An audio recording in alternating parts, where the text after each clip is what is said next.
हरि ओम नमो भगवते वासुदेवाय। श्री ओम नमो भगवते वासुदेवाय। तीर्थों में गए, उसके बाद वह जमुना तट और गंगा तट के प्रधान प्रधान तीर्थों में होते हुए नैमिषारण्य क्षेत्र में गए। उन दिनों उस क्षेत्र में बड़े बड़े ऋषि मुनि सत्संग कर रहे थे।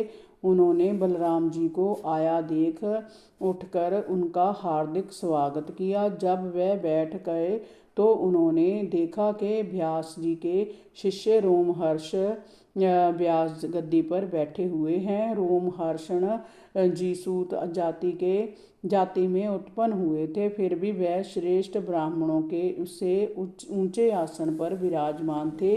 बलराम जी के आने पर ना तो वह उठे और ना उन्होंने उन्हें प्रणाम ही किया। इस पर बलराम जी को क्रोध आ गया। उन्होंने कहा, जय रोम हर्षण प्रतिलोभ जाति का होने पर भी इन श्रेष्ठ ब्राह्मणों से ऊपर बैठा हुआ है।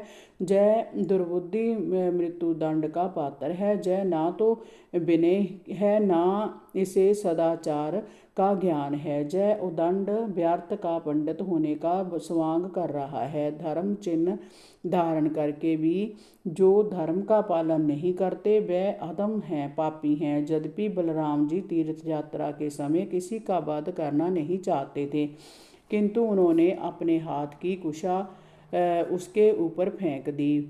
उस कुशा की नोक से वह सूत जी तत्काल मृत्यु को प्राप्त हो गए। सूत जी के मरने से वहां उपस्थित सभी लोग हाय हाय करने लगे। सबके चित्त खिन्न हो गए।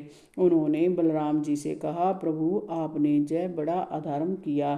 सूत जी को हमने ब्राह्मणोचित आसन पर बिठाया था, आपने अनजाने में ही ब्रह्म हत्या कर दी। आपको स्वयं ही इस हत्या का प्रायश्चित करना चाहिए। बलराम जी ने कहा, मैं इसका प्रायश्चित अवश्य करूँगा। वेदों का कथन है कि आत्मा ही पुत्र के रूप में जन्म लेता है।